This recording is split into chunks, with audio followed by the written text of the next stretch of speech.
जो लोग ये सोचते हैं कि जब बुढ़ापा आ जाएगा तब हम तीर्थों में जाएंगे, विचार करिए, जब आपकी उम्र ढल जाएगी, आपके पैरों में इतनी जोर नहीं है कि 4 कदम भी आप जा सको कहीं, सत्संग तक आप नहीं जा सकते हो अपने घर से। जब मुख में आपके राम नाम लेने की शक्ति भी नहीं रहेगी, ठीक से आप परमात्मा का नाम भी नहीं ले पाओगे, भजन भी नहीं कर पाओगे। जब हम दूसरों के सहारे हो जाते हैं कि कोई ऐसा मिल जाए जो हमें सत्संग तक ले जाए, तीर्थों तक ले जाए, भगवान के मंदिरों तक ले जाए, तो हम दूसरों के आश्रय जब बुढ़ापा आ जाता है तो हम एक स्थान पर स्थिर हो जाते हैं। विचार करिए, पूरा जीवन मानो यहाँ वहाँ भटकता रहता है, परमात्मा का नाम नहीं लेता है। लेकिन जब वृद्ध हो जाओगे आप परमात्मा का नाम नहीं ले पाओगे। कहते हर मानव के साथ साथ एक पाप का घड़ा और एक पुण्य का घड़ा रहता है, दोनों साथ साथ चलता है। जब हम जीवन भर पाप करते रहते हैं तो पाप का घड़ा भरता है, और जब पाप करते करते एक समय आ जाता है कि हम परमात्मा का नाम नहीं ले पाते, तब हम विचार करते हैं कि अब प्रभु का नाम ले, अब प्रभु का भजन करें, अब हम संसार में रहकर सेवा करें, दान करें। लेकिन जब हम ये नहीं कर पाते तो पहले आपके किए गए पाप जो है उसके घड़े को आप समाप्त करोगे, तब जाकर आपके पुण्य के घड़े भरेंगे। लेकिन जब तक आप अपने पाप के घड़े को समाप्त करने की कोशिश करोगे तब तक आपका जीवन ही समाप्त हो जाएगा। इसीलिए सर्वश्रेष्ठ भक्ति क्या है, किस समय की है? बाल्यापन की, बचपन की भक्ति 55 तक ले जाती है, और 55 के बाद तो जिंदगी की कोई गारंटी नहीं होती है। जो बचपन की भक्ति होती है, संत कहते हैं, गुरु कहते हैं कि बचपन की गई भक्ति परमात्मा तक बड़ी कठिनाई से भक्त पहुंचता है। जैसे बचपन की भक्ति अधखिला फूल के समान होती है।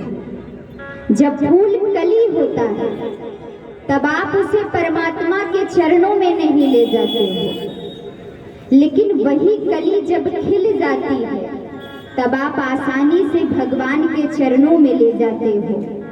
ठीक उसी प्रकार से बचपन की भक्ति होती है। जब आप बचपन से ही भक्ति करते रहोगे तब एक उम्र आएगा जब आप वृद्ध हो जाओगे, तो आपके जीवन भर के बचपन की गई भक्ति जब आप ऐसे उम्र में आ जाओगे कि परमात्मा का नाम भी नहीं ले पाओगे, तो आपके किए गए बचपन की भक्ति ही आपको वृद्ध होने के बाद फल देगा।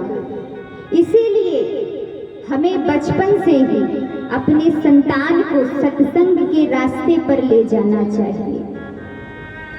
आप सत्संग के रास्ते पर कब ले जाओगे अपने संतान को? जब आप स्वयं भक्ति पर जाओगे, जब आप स्वयं सत्संग श्रवण करोगे।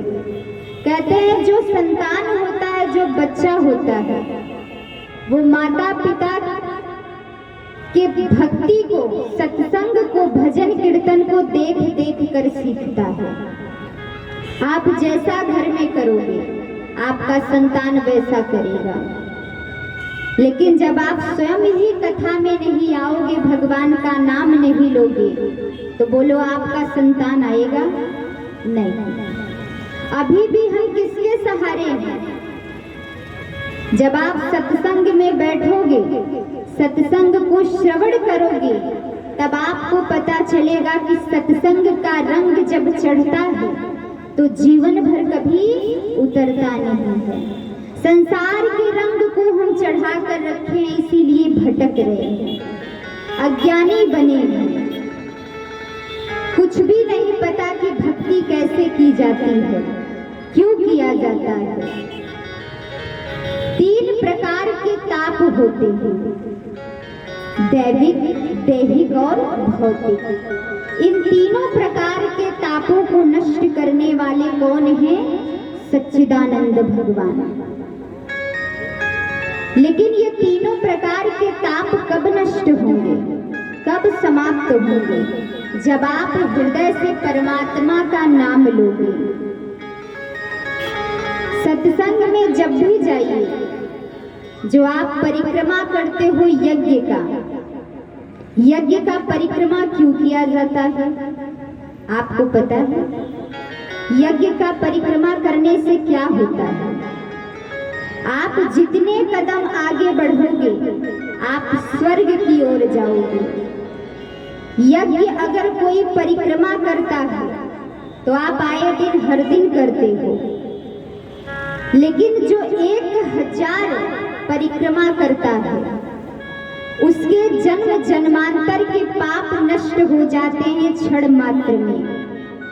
जो 1000 परिक्रमा करता है, जिसे संतान नहीं है, जिसके परिवार में कोई रोगी है, अगर वो 1000 परिक्रमा कर दे तो उसे संतान की प्राप्ति होती है।